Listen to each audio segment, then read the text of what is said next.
Welcome to the SparkRoom webinar series. SparkRoom provides full-service, data-driven marketing and technology solutions to ignite your performance marketing. Our webinars provide actionable advice and insight to help you better strategize, execute, analyze, and optimize your marketing campaign efforts. For anyone unfamiliar with SparkRoom, we provide fully transparent, analytics-based strategies that are designed to achieve higher education enrollment marketing objectives. Since 2010, our SparkRoom marketing software has been capturing and processing just about 1 million student prospect inquiries each month, making it one of the most comprehensive student inquiry databases on the market today. We combine our deep database and on-the-ground marketing expertise, like what you guys are about to hear today, to provide insights to our clients, helping them to better adapt their own approaches and take advantage of changes in the industry landscape. I want to welcome everyone here to today's webinar, Using Data to Get It Right, a step-by-step approach to holistic cross-channel marketing, where we'll be discussing how using demographic and behavioral data can create effective campaigns that target consumers in an increasingly multi-device world. If you'll humor me for a moment, I'd like to present today's two fabulous presenters, SparkRoom Director of Marketing Analytics Liz Dye and Director of Marketing Services Akil Hyder. In her role at SparkRoom, Liz has employed her razor-sharp wit and keen analytical skills with some of the top brands in higher education to develop successful enrollment marketing strategies by employing performance analysis and database decisions to optimize campaigns. Little known fact about Liz, she's half of a pair of twins. Our second presenter today, Akil Hyder, brings more than a decade of experience in performance marketing and extensive work in the field of mobile advertising to bear as he helps SparkRoom clients navigate the ever-shifting landscape of cross-channel marketing. In his spare time, Akil enjoys watching European soccer, playing English squash, and cooking American squash. He's also an all-around pretty cool dude. Before they get started, though, let me just bring up a couple of housekeeping notes. First, I'd like to point out some functionality on your webinar control panel. If anyone doesn't know where the webinar control panel is, you can see me pointing to it. Wait, no, you can't see me pointing to it, but the webinar control panel is located in the top right corner of your screen. If you can't see it, look for an orange box with an arrow. If you click on that arrow, the box will expand. If you have any questions during the session, please type your questions into the question box, and our wonderful presenters will answer them at the end of their presentation. Second, I'd just like to assure everyone that following today's presentation, we will be making both a recording of this webinar as well as a copy of the presentation itself available to all of you who are participating today. Again, thank you so much for joining us this afternoon. Now, if you'd like to make sure that your seat backs and tray tables are in their full upright position, I'll pass things over to Liz so we can get this flight underway. All righty. Well, thank you, Jeff, for that introduction. But before I get started, I want everyone to think of one place in the whole world that they'd rather be than sitting at their desk right now. It's okay. I won't take it personally. Now, once you have that place in mind, I have a follow-up question. How would you get there from here? Like literally, how would you go from where you're sitting right now to your dream destination? For me, the place I'd like to be is the Four Seasons Resort in Maui. And the first place I'd go to get there is my email inbox. I'm always looking for a deal, and lucky for me, there's a flight sales email from one of my favorite travel websites waiting. I click on the link, go through to the landing page, but ultimately don't end up booking anything right away. I figure I'd better check with my husband first. So the next time we're in the car together, I casually mention that I could really use a vacation, and he agrees. Before he changes his mind, I immediately search for travel agents on my phone and find an ad for a local company I've used before. Clicking on the Call Now button, I'm connected with a travel agent, and before I know it, I'm on my way to Hawaii. Akil, how about you? Yeah, well, thanks, Liz. Well, you know, when you booked, after you came back from your vacation, I was looking at all the beautiful big pictures you brought back, and I got really jealous. So I was, you know, on Facebook, checking what you're doing, and I decided, hey, maybe I should check some other Facebook pages talking about Hawaii, because it seems like a great idea, right? So that same evening, after I did that on Facebook, I am sitting on my couch with my iPad in my hand, and there it is. There's a commercial on TV, because I was watching TV. There's a commercial on TV about Hawaii. My God, there must be fate, right? I something goes in my head, it goes up in my head. I'm like, okay, I really need to look at vacations in Hawaii. So what do? I have the iPad in my hand. I go to my favorite travel site and I look for good deals. I find one, I book it, and there it is. The plane shows up at my doorstep, a few days later, and I'm off to Hawaii. And so even though Akil and I took two completely different paths across two completely different sets of devices, we both ended up with the vacations that we so richly deserve. And that's cross-channel marketing in action. The notion that consumers interact with brands multiple times and in multiple different ways all along the purchasing path isn't a new one. The typical customer stages shown here were valid way before interactive and cross-channel marketing became such a hot topic. Prospects still go through these same stages, only now their journey is split across increasingly fragmented media channel and device pathways. So in order for schools to guide students from prospect to graduate, the interactions along the way need to be adapted for our current media landscape. And today's agenda focuses on exactly that, how to successfully navigate the new ways of interacting with prospective students in order to gain ad reach and efficiency. We'll start by talking about some of the key facts that we've gathered from our own experiences and research in cross-channel marketing.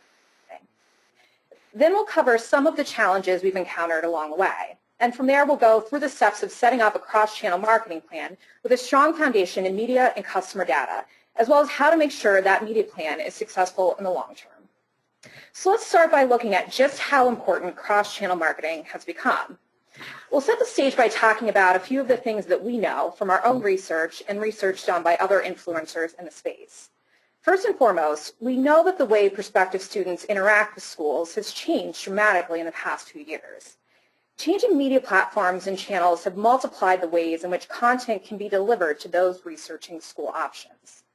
And the second important thing we know now is that prospective students expect schools to be providing the information they want, when they want it, in a way that is cohesive and consistent across all of these outlets. Another key thing we know is that any one marketing channel or media device doesn't help get schools and students connected on its own. Instead, all the channels and devices shown here work together to create that integrated experience. And in doing that, they're collectively creating a unified path for students to get the information they need to move from somebody who's expressing interest with a first search query to somebody who's finally ready to enroll. Let's take a look at some of the numbers that help put some context around just how prevalent this sort of behavior has become. 90% of users use multiple screens sequentially to accomplish a task, just like I did when booking my trip. 98% move between devices that same day to accomplish a single goal, just as Akil did when he booked his trip. 38% use PCs as a starting point for more complex activities, such as researching products and comparing prices, much as I did when I looked for my daily travel deals email. 65% use smartphones for initial research, kind of like we all do when we're sitting on the train or in line for coffee and decide it's time for us to go on vacation. 65% of tablet owners reported using a tablet while watching TV daily, just like Akil did when he saw the TV commercial about Hawaii and responded by using his iPad. And all of this happens during the average 4.4 hours a day the average consumer spends in front of the screen, which for some of us is probably even a conservative estimate. These numbers make it pretty clear that school marketers need to make sure they're everywhere, all of the time, spreading themselves across all screens and using them for different purposes at different parts of the customer journey. For those of you schooled in more traditional media and advertising concepts, effective frequency used to boil down to the rule of 3. In other words, 3 exposures were what it took to really make consumers familiar with the brand and what it offered. But naturally, with the content access points being so different, so is that magic frequency number. What's interesting is how different it is and how much it varies by both media channel and device. A few of the numbers we've gathered in the course of reviewing our own campaigns and others are listed here. Some channels, like email, search, and online video, are still most effective around that 2 to 5 exposure range. But others, such as display and retargeting, have much higher effective frequency points, all the way up to 10 exposures. And mobile display is highest of all, which is likely due to the much smaller ad formats and shorter screen interaction times that come with the mobile media formats. The biggest takeaway from this is how complex and different concepts like effective frequency have become in a cross-channel setting. We'll go through a few other highlights from our current cross-channel marketing campaign research, especially on the subject of how all of these channels and devices interact. Let's start with a couple views of our paid search campaign's performance by device in 2014. There's a couple of interesting things we're seeing here. First, take a look at the chart on the left. This shows a share of impressions by device for all of our search campaigns throughout the year. Although desktop still holds a slim majority, this gap has been closing super quickly, especially in the last half of the year. This is consistent with larger trends reported by Google and others, with ads served on mobile devices rapidly catching up with those from more stationary devices. But then take a look at the second chart. Here's a share of leads by device for the same time period. And although mobile is gaining share, it's still a good 10 points underneath its impression share. So what do we take from this? Well, what we're seeing is that mobile is being the assisting device here as opposed to the last click lead source. That's key info to have when understanding how consumers are using mobile media to interact with your brand. It may not always be as easy as looking at the lead source alone. The idea of assisting channels as opposed to assisted channels is a key one in understanding how cross-channel marketing plans work holistically. Here's a snapshot of how we saw one targeted display campaign impact lead and enrollment volume for one of our clients. We started by creating a targeted student profile based on first and third-party data sources. Then after identifying audience segments that match this profile, ads were served to one half of this group but not to the other in order to gauge how much performance lift was created by seeing an ad. The results are shown here and highlight what a key part this type of display campaign is in driving incremental traffic to various channels. Website traffic benefited the most, with lead volume more than doubling from the test group. But all other channels saw a lift in lead volume of at least 45%, even offline channels and affiliates. For this particular school, the 51% lift in lead volume at their current enrollment rate yielded an incremental 15 student enrollments at a cost well underneath their target. And let's not forget about the traditional media channels such as TV, and they still have a very important part to play in the assisting channel lineup. The chart on the left shows how various channels' prospective customer visits increased during periods of increased TV advertising. The lift is between 15 and 25% on all channels, and especially email and paid search. The chart on the right shows web page visits generated by brand versus general keywords during the same time periods. So this extends beyond just the brand name recognition towards consumers really honing in on the more general themes of the ad as well. There was a 25 to 30% incremental visitor lift during these time periods at the same conversion rates, which translated into a strong performance boost. And finally, let's take a look at one of the most unsung heroes of the prospect lifecycle marketing team, email nurturing. We recently evaluated one school's nurturing campaign to see how the emails triggered along the enrollment timelines impacted prospects' final decisions. Both groups, on average, received roughly the same number of messages each. However, people who ultimately enrolled were more than twice as likely to open the messages and 30% more likely to click through to enrollment resources or social media pages. This indicates that the majority of people who end up enrolling are really getting value from this content and using it as a way to move from the recognition to decision-making customer phases. According to a recent report by Marketing Sherpa, 79% of customer leads never convert, and that's probably actually more like 82 to 85% for most schools. And lack of lead nurturing is one of the biggest reasons for this drop-off. So even though it doesn't get that last click credit, this sort of in-funnel activity can be critical in closing new students. We'll shift gears a bit now and focus on how higher education marketers are specifically impacted by this new cross-channel approach. Many of us are very well aware that higher education enrollments have been stagnant to slightly down from 2010 on in every sector. In our own database, we saw inquiry volume fall 20% in 2014 compared to 2013, with some degrees and programs declining at an even faster rate. Added to that, a very tenuous regulatory environment and major operational changes to many of the top education providers. These factors and many more are adding up to a very challenging environment for enrollment marketers, and one where creativity and efficiency is more important than ever. Schools have been responding by diversifying their media mix at an increasing rate. In the past, schools relied heavily upon third-party pay-per-inquiry providers for the bulk of their inquiries. This has begun to change for a few main reasons. Number one is increased efficiency. Each first-party channel easily outperforms third-party channels as a whole by 2 to 3 times the conversion rate. That kind of performance variance creates huge upside for schools who can focus on increasing quality leads from these diverse first-party sources. Second is increased control. First-party sources are branded and transparent. There's no guessing about where ads are being placed or what contexts they're being viewed in. And finally, increased exposure.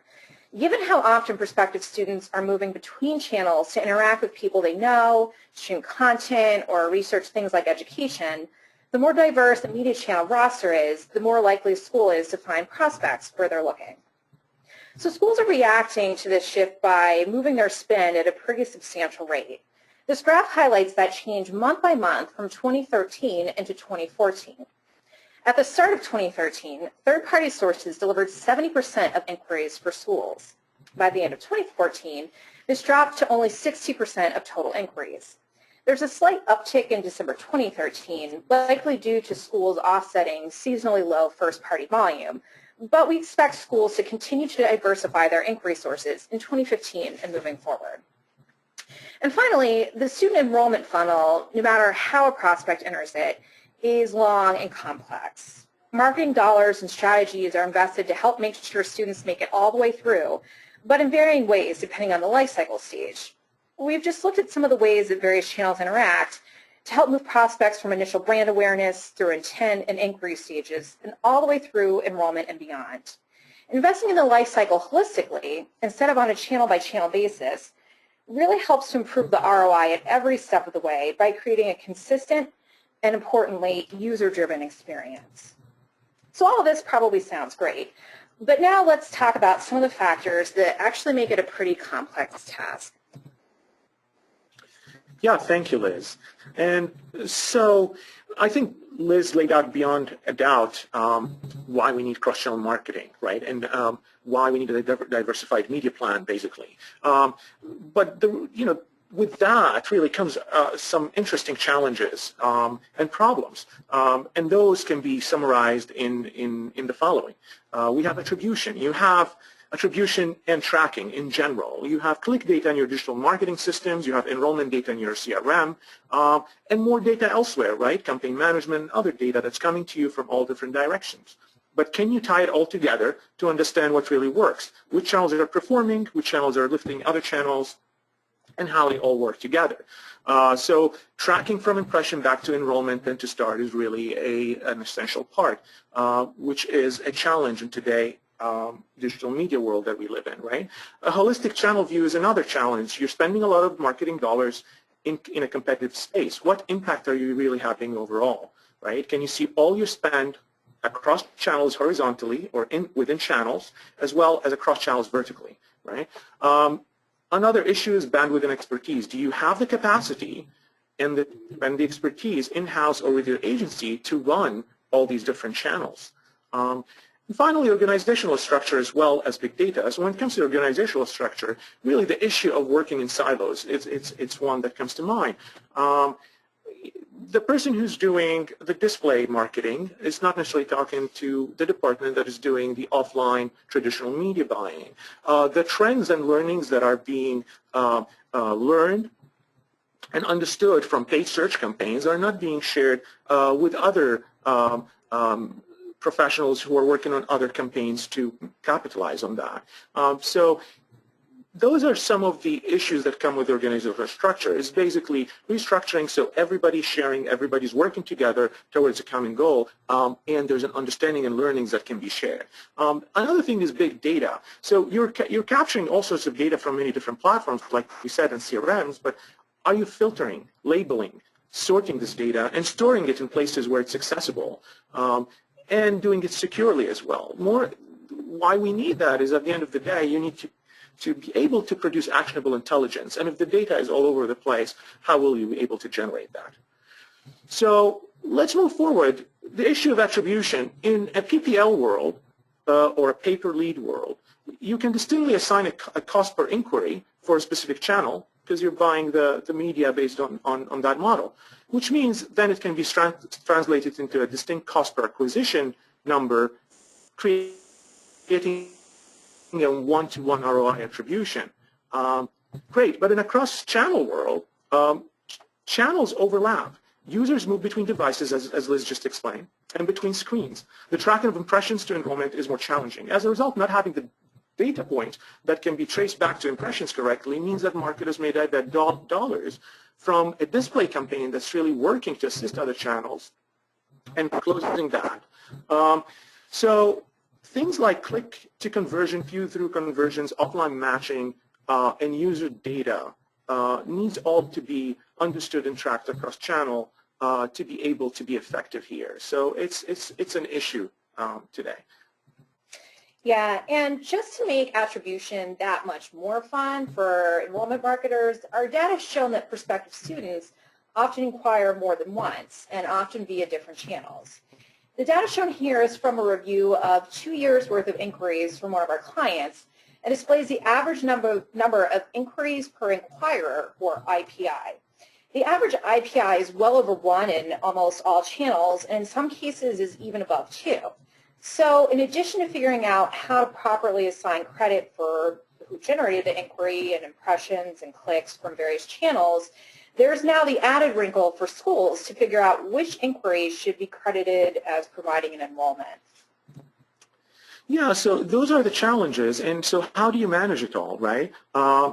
You need a diverse media team with different talents, and also you need technology behind it that is solid. You need to be able to create forms, manage vendors, track inbound calls and recordings, understand scripts and call center issues. That data needs to be scrubbed, deduped, scored, qualified, and routed, and frankly need compliance team and technical resources and creative resources. So there's a lot to manage, and that's one of the other issues that we see when it comes to a cross-channel campaign is not necessarily that we know that we need them, but are we actually set up for success? And so when it comes to marketers today, what do they think about cross-channel marketing? 50% say they need to have a deeper understanding or want to have a deeper understanding and make it a priority in 2015. Only 35% have truly devoted some effort for cross-channel marketing in 2014. But more importantly, 58%, maybe because of the challenges we just mentioned, said that they actually failed to measure the cross-channel journeys for their prospects. So basically, we as marketers need to do a better job. But we also need to have the tools and technologies, right, to be able to finally get to a place where we can answer the question, which 50% of my marketing spend dollars are the most effective. So let's move on to the next part of this presentation, or this webinar. And here we want to talk about how to actually build a cross-channel campaign. There's different names for it, whether it's omni-channel, cross-device, cross-channel campaigns. And at the end of the day, we have identified at SparkRoom 4 different steps that we need to do that in order to basically create a successful or a solid campaign. Now, this can vary by different agencies and by different marketers. They might have different ways to do that. But at the end of the day, here's how we do it. It's really 4 steps. And the first step is to create an ideal audience, what we call an ideal profile segments that we can target effectively. The approach is really all analytics-based and data-driven. So the step 1 is really about collect current student data, analyze the demographic attributes, identify where they consume information, and identify if they're more likely to become students. This is explained in the next slide. But in essence, is the ability to identify who the target demo is, where they are, how can we reach them. That's step 1. Step 2 is about basically taking that target audience profile or the segments, our ideal audience with a propensity to enroll, and understand how we can reach them, what channels they are on, what type of screens and devices do they have, and so on. The third step is creating or basically building a targeted media plan to engage them. The final step is around executing, measuring, testing, and optimizing the cross-channel campaign. So we'll go through these steps sequentially to understand how we're doing it. Yep, so as Akil mentioned, the first step and really foundation of any data-driven cross-channel media plan is really to identify to whom and how a marketing plan should be targeted. And at Spark, we do this by using three main sources of intel. First, there's the school's own first-party data. There's really two main things we look for in here. One is how campaigns have performed in the past. What affiliates may have been successful or not so successful, which keywords were most cost efficient, programs that tended to yield better results than others, and so on. All this helps us stop from making the same mistake twice and really get a leg up on building the right marketing plan. Two is understanding who the current students are at an institution. We take this information and plug it into our third-party partners' databases in order to create and flesh out a more complete idea of who that targeted audience is. The third-party partners we work with allow us to access this more in-depth information about key audience attributes, such as level of education, media interaction habits, demographics, behavioral attributes, and so on. Pair this with the first-party data, and we're really able to paint a very detailed picture of the target student and understand what the best way is to get in touch with them. And finally, being an agency, we're able to leverage insights from dozens of other campaigns and schools to perform a reality check against our initial plan. Anticipating what a campaign needs to look like early on before having full performance feedback lets us head off certain disasters before we end up wasting too much money. And being able to use lookalike data to help get new programs or campaigns started allows us to leverage these insights and make sure all campaigns are as successful as possible right out of the gate. Thank you, Liz. So for the purpose of this webinar and to understand the next steps to building the plan, we're going to take a look at one student profile, specifically for an online MBA program that is national. So when we take a segment like that or a target demographic ideal audience like this, we can generate this detailed information that we're talking about through the process that Liz just described. So let's take a look at where this audience is and what they do. So the first thing we'd like to get is a little bit of demographics information. So they seem to be younger, just reaching a midpoint in their careers and likely looking to move up quickly. They are busy heads of households with children in the house. They have two middle-class incomes in most cases, which means the household is ready for that extra professional push. And they're skewing slightly male. 56% are male, half of them are non-white, with the average household income of about 75 to 99K. So that just gives us a high-level overview of who they are. But what about media consumption? So they're very social media focused. They actively download apps and mobile games. They're actively seeking more information about jobs and education online.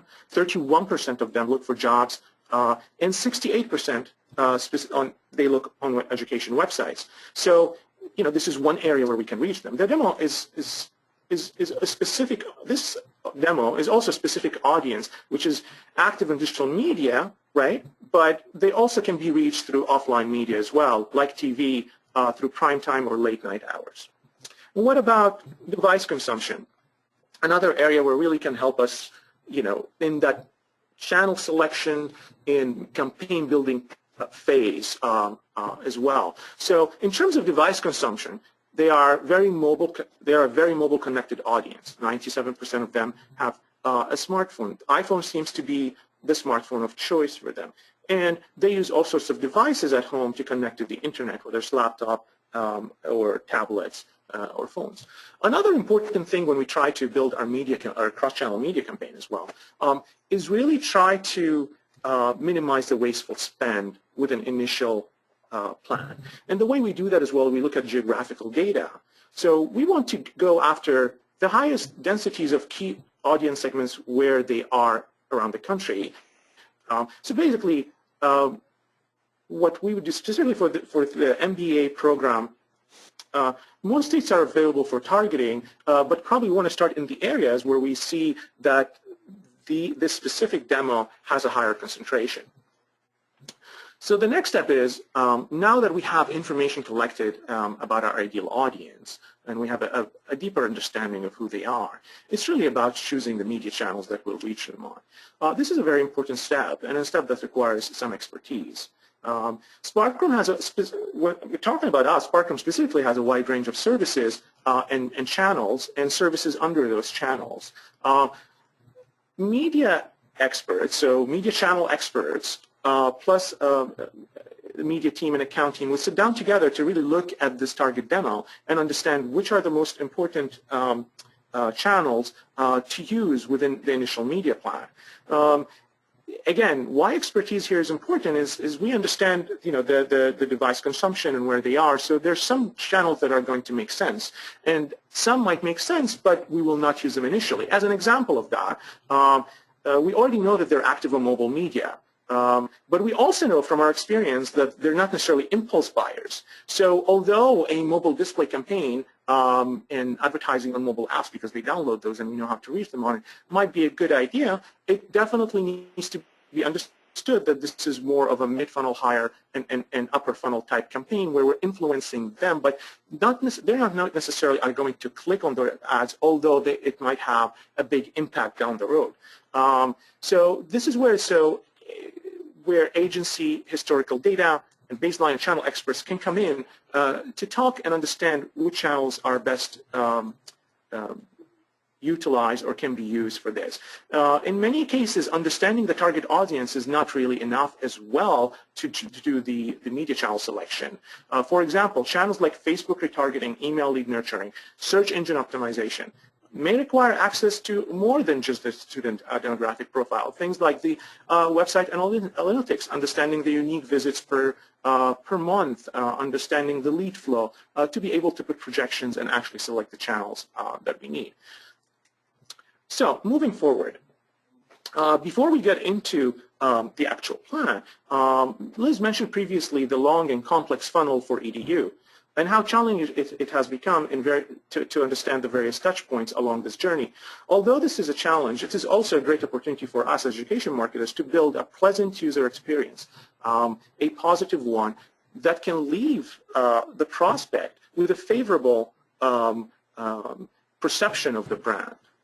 So it's challenging to be present in all these different phases, but it's essential to the success, and it's a great opportunity as well. If we take just the upper part of the funnel, which is the awareness, consideration, intent, and inquiry, we can actually slice this out, and we'll understand that what we need to do here, for example, is build awareness and recognition, create some buzz, have mid-funnel campaigns in this upper portion to engage them, what we call soft engagement. Things like, you know, maybe social media would be one area here. And then finally, have a direct response campaigns that, you know, we can call maybe catch all, or things where actually you're able to get the intent translated into an actual contact, right? Let's just understand this. If we don't have awareness campaigns and this upper part of the funnel is taken care of, it's very hard for later stages to materialize as well. So that said, let's take a look at our initial plan. And again, this is not, you know, we're not suggesting that it needs to be exactly in those proportions, but based on all the information that we just gathered, you know, this is a plan that's based on percentage of budget. What's important to notice, for example, is that we dedicated a large portion of the budget to paid search marketing. In this sense, Google AdWords, Bing, etc. Because those are the channels, or this channel is known for high performance, good conversion rates, and we know that there's demand on them as well for the specific program, so we're devoting a large portion of the budget to that. That said, it's projected to generate only a specific amount of leads per month. So although this is a great channel that we can start with, it may not be necessarily enough to generate the volume goals that we need to reach. So that's where other channels like hot transfers, website inquiries, and so on can be added as well. They're also very active on social media, so we dedicated a big portion of that to Facebook and potentially some other social media ads through direct ads, retargeting, re-engagement, etc. And email lead nurturing, which of course once the inquiry is captured, we need to enable that prospect to have a way to continue through our funnel and enable them to have the information they need when they need it as well. We were able through some of our email campaigns to really increase those conversion rates in the later stage of the funnel from application to enrollment, from enrollment to start, by using some of those retention and lead nurturing campaigns. So moving forward, let's take a look at the media plan by percentage of leads per month.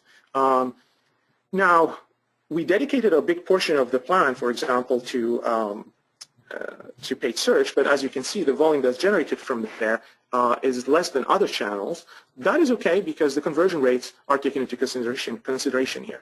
And that's, again, where expertise, agency historical data, your own historical data are important, because that's where we will be able to put some baseline to start with this initial plan, where we understand some of the metrics already. So moving forward to take another look or another slice at the media plan, we'll see as well that, in terms of enrollments, we can see that paid search is back to be at the top of the channels that are generating enrollments for us.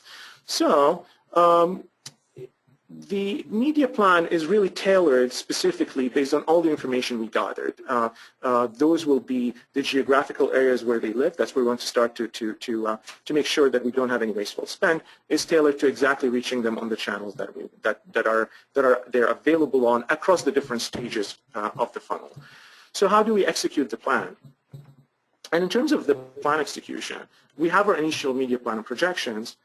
Let's take a look at some important factors in executing the plan. The first one is media buying, understanding the key attributes for each channel, establishing KPIs so we understand historically as we move through the campaign the variation and how to manage that, and using channel experts to have specific input on optimization of the certain channels, as well as the media buying part of it. The geo-targeting to areas with the most opportunity is also very important. One other very important factor is tracking and measurement across channels, within each channel, for every interaction. The only way to be able to subsequently optimize the campaign is to be able to capture those interactions and understand them.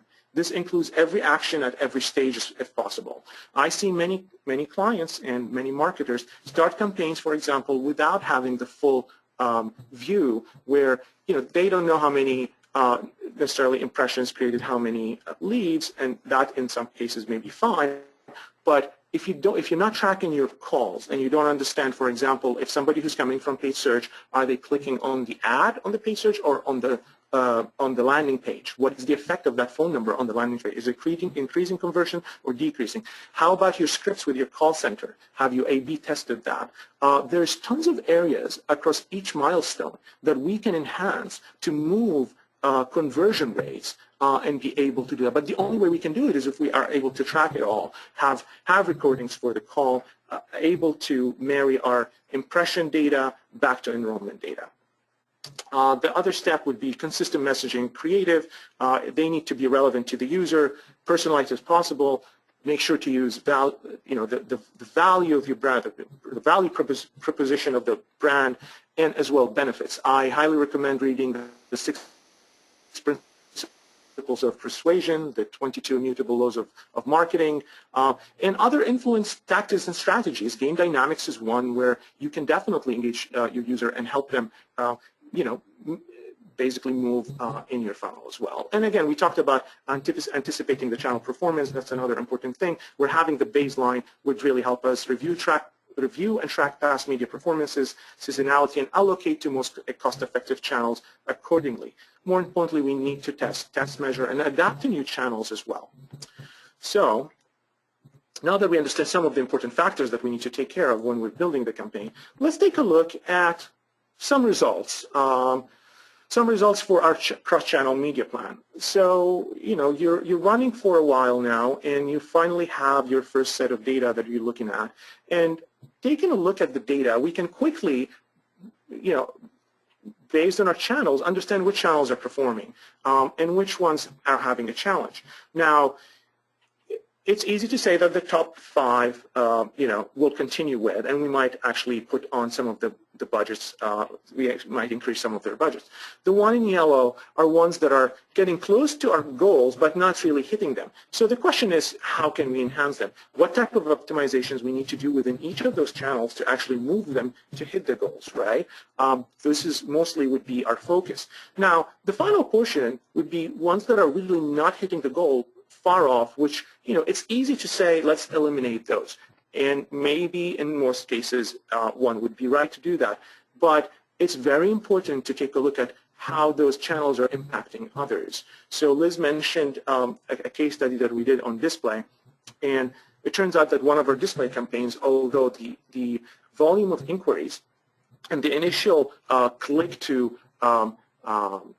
conversion data that we had didn't show a lot of promise, when we did what we call an offline match, or basically we looked at all the data that the school got and the journey of the user, and we matched them back to, did this user actually see the app? We've seen incredible results where actually a channel that we thought was not performing, in fact had influenced other channels in a very positive way. So we need to take this into consideration when we're trying to optimize our cross-plan. Furthermore, let's dig deeper into one of the channels as well. So we looked at the channels vertically. Let's look at the channels horizontally. And this is an example, hypothetical example of a display campaign. And I've seen this many times. So we have campaign A and campaign B. Very similar spend, similar creative, slightly different targeting. Impressions almost the same. Clicks have a big difference. So we see the click-through ratio in campaign A being much higher than campaign B. So at a first glance, and also the inquiries that we're generating from the first display campaign versus the second, we see that, okay, at first glance, it really looks like the campaign A is the winner. But in reality, when we went back and tracked the enrollments back to which campaigns it came from and where the influence happened, we realized that we actually generated 5 enrollments from campaign B and only 2 enrollments from campaign 1. This actually changed the entire performance understanding of those campaigns, making campaign B the winner. So those are the other type of in-depth understandings that we need to have about each channel. When you're building your campaign, we also need to understand the impact of mobile. It's very big. Every year we say it's the year of mobile. The reality is that there has been a shift to mobile adoption in the past years. This picture just showed that. But what does this mean really? The world has changed in the past few years, and we know that based on our own data, Google's data, every data you look at, that the rise of mobile impressions, views, inquiries are all on the rise. We're definitely going to come to a point where we'll have more inquiries and impressions on mobile devices this year than desktop. At least that's where we're headed. But what does that mean to us and to a cross-channel campaign? What that means is, I'll just give you one example for one of our campaigns to see the impact. What that means is you need to have to be in a mobile mindset. You need to be able to build campaigns that are optimized for mobile across channels. So we're talking about display, for example, responsive landing pages, responsive templates, being able to track those, media that is also taken into consideration, mobile devices. In this case, we switched for one campaign from to responsive design. This is an email campaign that we've done for one of our large clients, and we switched to responsive templates or responsive email templates as well as responsive landing pages, and we saw a huge increase in open rates as well as in click rates. So this is the type of impact you will see if you adopt to mobile. It's not a question anymore if we should, but a question that, how can we get there as soon as we can. All right. So moving forward, what should a cross-channel campaign do for you? the end of the day. We talked about all the different factors, the challenges, and how to be able to create a successful campaign. In reality, it should really hit your goals. That's one way. But if you're already hitting your goals, what should it do? It should help you decrease your cost per enrollment. It should help you get better conversion rates. It should help you get more volume. At the end of the day, it's about managing your spend more effectively and beating your goals, not just hitting them, but really beating them.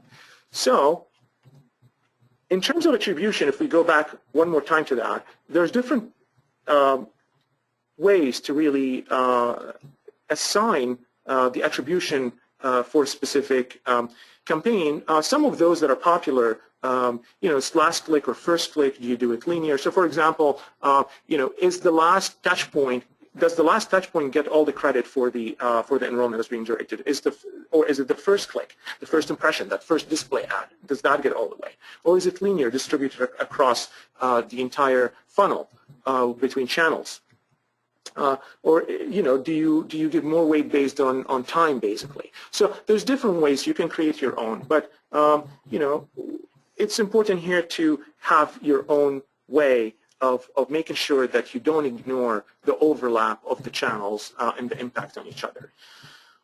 So what does that all mean? Again, it's really challenging today with all the tools that are available to have this cross-channel view.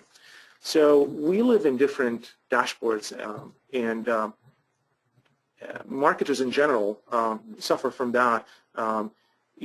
According to Salesforce 2015 State of Marketing Report, 25% of marketers see that integration of marketing tools and systems as one of their most pressing challenges in 2015. So managing a cross-channel campaign plan can require so many systems that it can become cumbersome, really. So we need to understand the impact of that. We need to understand what type of tools can bring all this together. So different agencies, different companies, and different marketers, sometimes they do that manually, do that through software. We have our own way as well, where we have tried to tackle this, where we created a command and control dashboard. We're in the process of actually working on that. And if you're, we'll be visiting at LeastCon when we have a presentation about cross-channel marketing. We'll be reviewing some of the technology that we're providing for this. But basically, what you want to do at the end of the day is to pull all the data that you have, into one place where you can see the full funnel and you can see across channels. We're ignoring a lot of the funnel for a lot of the marketers. We all live in different places, and it's really hard, as we talked about. So a dashboard like this may be one answer to this. So there's different approaches again, and maybe you're doing it manual today, maybe you're using various tools. As long as you're able to understand the impact of cross-channel diversified campaign, how you bring them together, there's different ways to do that. This is just one way. So as a recap. Yeah, so I guess to kind of go back and just tie everything together, we have a few main takeaways that we want to make sure that the audience today really understands as being kind of our key cross-channel marketing info points and also initiatives in 2015 and kind of what's underpinning them. The first main takeaway is really that having a cross-channel marketing approach is not optional anymore. So 5 to 10 years ago, schools could really get away with leaning on a strong presence in maybe 2 or 3 channels exclusively. But now, as we saw, students really demand and schools have to offer a more diverse media approach in order to get that maximum reach and cost efficiency from their media buys. The second one is really that media plans do function holistically. It's really critical to approach how the entire set of media channels and ad buys perform as a whole from a student acquisition standpoint. It can be easy to cheat assisting channels of their credit for increasing brand awareness or providing quality interactions between a prospect and school, since they may not be credited with last-click leads and enrollments. However, it's clear from what we're seeing in performance evaluation that these assists are helping to improve overall ROI and are just as integral as those last-click channels. Thank you, Leslie. Yeah, and as challenging as it is and as a need as it is to have an understanding of cross-channel campaigns, it really also provides a unique opportunity for us to enhance the user experience. If you are able to manage this and have a unified view, then maybe you're able to create consistent messaging, within your funnel across channels to really push and create that awareness of your value proposition. So we have a responsibility to create campaigns across channels that have that optimized experience for our prospects. And I think that takes us to the end. So thanks everyone for your time and attention. And Jeff, I'll turn it over to you for any questions that we got along the way. Great. Thanks, Akil and Liz. So yes, as Liz mentioned, now it's the time in the presentation when we take questions. Again, if you have any questions, please type them into the question box on your webinar control panel. If you can't see the control panel, look for the orange box with the arrow.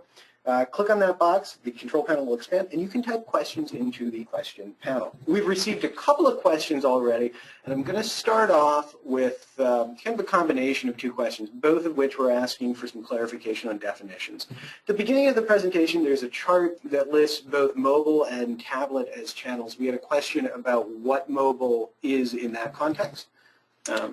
Yeah, so in that context, mobile would be any phone, smartphone, wireless device. Tablet would be an actual tablet device, whether it's, I guess, connected to 3G or wireless. So it does separate the two. A lot of times mobile encompasses both smartphones and tablets, but in that case, Google does break them out, so we like to look at them separately. All right. And the second question was just very quickly, can you guys describe what hot transfers are? Sure. Hot transfers are when a prospect is on the phone, whether they've called into an 800 number for more information, clicked on an ad, and then they speak with somebody who qualifies that inquiry, make sure it's a real person who's really interested, and then immediately transfers that call over to a school. So instead of a data lead being submitted and transmitted and then the school actually making an outbound call, this is somebody who's on the line and directly connected with admissions. It's basically a call verified inbound call from a prospect to you. All right. So we've had a couple of questions, all of which deal with the idea of attribution across channels. So bear with me on this as we kind of work our way through them. We talked a little bit about some of the different potential models for how you attribute that value. In practice, what is most effective in being able to answer the question, who gets credit for this? Yeah, I think, and Sure. we'll both take a stab at it, but it's an excellent question, right? And it's an internal question with cross-channel campaigns. At the end of the day, it's all based on your ROI and cost per acquisition goals. So who gets the credit? We talked about the various ways of that. If you're isolating the specific channels that provided lift to other channels, are they, in terms of sheer volume versus the spend that you spend on them, were they ROI positive? Meaning, you need to look at KPIs like effective CPM and effective cost per enrollment and effective cost per start. And, it can get a little murky because if you're not tracking correctly, it's easier in the digital world, not as easy, but still better than the offline world to be able to track that journey. Some of the platforms out there like Facebook Atlas or Google BidManager allow you to have some insights into that journey because those are the two companies that actually have login information besides just cookie and pixel information, right? But when you just have pixel information, how much can you do there? There's other companies like BlueKai and various ones that you can actually ping to get, information about that specific user that saw your page versus saw an ad and so on. So there's different tools out there, but again, nothing that brings them all together. So the short answer is there is no, from my perspective, there's no real one answer for that. I think you need to take a look at it from an ROI perspective, but then how do you manage offline as well? If you turn off your offline campaign, can you see the impact and calculate it that way? So there's different ways to do that. Yeah, I agree that there's no one way, but I'll add kind of 3 points to that. So one is, I think recent study, I think it was Experian, found that 70% of marketers use last click attribution. So is it the right one? Not necessarily, but it's the one I think that's most common. Two, it's been suggested that for lead generation, focused marketers, so really very specific to education, in a lot of cases, time decay is actually the better model because it really kind of shows and gives more credit as people go from being aware of a brand towards actually getting to that point where they submit their inquiry and they turn their information over to a tool and really kind of have that level of trust that they're getting the information they want and it's not going to be abused. So I think that's something to definitely take into account. But three, as Akil mentioned, it's really, there's not a right model. I think the most important thing is that there is a level of attribution modeling being done and really marketers are taking the steps needed to understand all the different touch points that happen along the customer journey and not defaulting to one method because it's the easiest. Yeah, and I think if I saw just recently a Facebook study that tries to tie their display advertising to retail sales as well, and probably you can Google that or we can provide it in the notes later, that actually exactly was able to provide some answer to that where they were able to attribute finally those display ads on Google to increase purchase in retail for a specific brand. So it's, and Facebook has their own platform to do that, by the way. But yeah, it's no, I don't think there's specifically one answer. It's based on this, your specific funnel and plan. The issue with that specific Facebook example is that Facebook lift shown doesn't take into lift shown, right? Or anything else. Search lift, etc. Facebook makes it up. It's an incredibly overlapped world, and absolutely. So, all right. So we talked a little bit about how to do the attribution modeling. What types of technologies are people using to track that user path from the initial viewing of an advertisement all the way to a conversion on a website? Yeah, I'll take up to a conversion on a website. So all the way from that initial impression through the different cross-channel stuff up until they become a customer. Yeah, and that's exactly where the problem is you have different platforms, and so you have front-end campaign management tools where you can do impression and click tracking as well as pixel tracking, and maybe you are able to see the click-through, view-through, etc.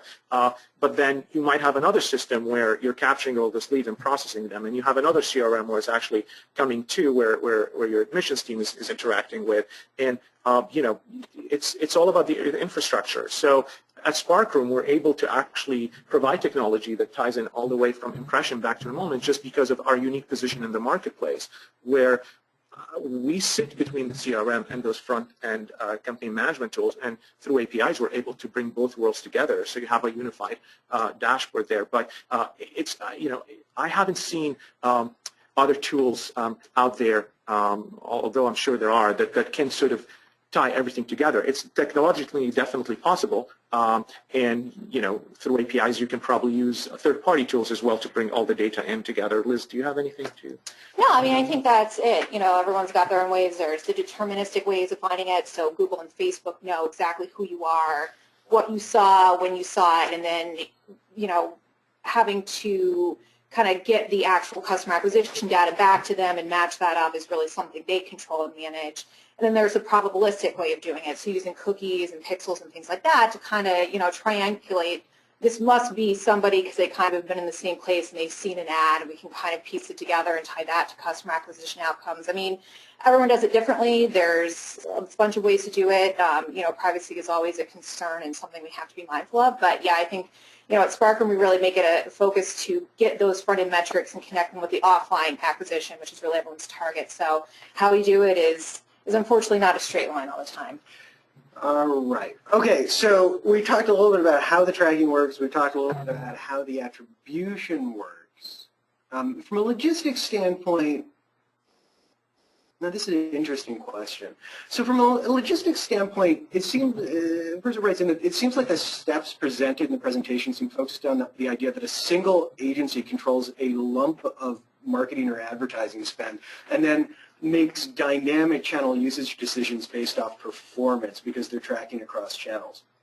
currently, the person who's asking the question says that they don't handle all of their channels in-house, but they do segment budgets for specific channels across multiple companies. So do you have, like, is that type of business model still viable, or do you have any tactical recommendations for how they can kind of incorporate their existing structure with doing some type of cross-channel campaign?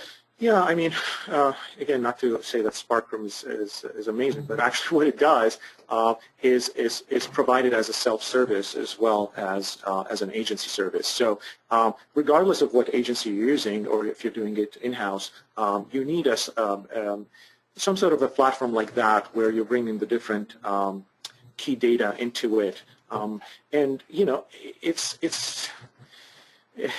when we're talking about big data and all this data that's being captured at all the various places, we really need to make an effort on a structural and foundational level to be able to understand where all this different data is and bring it back. So, yes, I mean, ideally you want an agency that you trust, or maybe your in-house department that can do all of this, but then do they have the tools for it and the expertise? So, you know, it doesn't have to be one agency. Yes, we can, you know, you need to use different platforms, or at least one platform to tie those different media buys. But at the end, if you're just doing a manual reporting and your agencies that you hire don't talk to each other, how are you able to have those trends and findings to be able to take it to the next level and save $1,400 on your cost per start, for example, right? So that's what we're talking about. Really, it's one thing to try to give it to an agency, and that's problematic. But then it's another problem if you try to diversify too much, where different platforms and agencies and vendors manage your different things, and that's fine, again, on a pay-per-lead world, but that's not the world we live in right now, given the challenges that we've seen and the trend as well that we've seen. And Liz, all right, so we're just bumping up, and we're a little bit over on time now. I'm going to squeeze one more question in, and then if you guys have any additional questions following that, please feel free to send them in to us, and we would be more than happy to answer them. But the question is, just very quickly, guys, we've talked about integrating a lot of systems into this stuff. What types of student information systems do we currently integrate? All the major CRMs. Our clients work with a huge variety of them, so I know that our tech team could probably give specifics, but we've integrated with major CRMs from Salesforce to Telisma to Velocify. Whatever works for your admissions operations, we interface with are in the past most likely and can do so in the future. Yeah, and that's on the back end of CRM. On the front end, also we integrate with various tracking platforms as well, whether it's Google AdWords or Link Trust and Cake, and wherever we can get the data and sort of grab it into our dashboard, we'll do that. All right, and that's about all we have time for as of right now. I thank everybody for staying with us these extra 2 minutes. As I mentioned before, if you have any questions or need any additional information, please feel free to contact Liz or Akil at the contact information that's currently listed on your screen. For more information on SparkRoom's products and services, you can always go to www.sparkroom.com, and if you missed any of those URLs or you'd like to have another look at this presentation, as I mentioned earlier, we will be sending out an email within the next few days which contains a link to this deck as well as a link to the recording of the presentation itself. We'll also be posting all of this information on our blog, which is located at www.sparkroom.com/blog. Again, thanks for joining us this afternoon. We are honored that you did, and have a wonderful day. Thank you for your time. For more performance marketing resources, including our series of on-demand webinars, go to sparkroom.com/resources.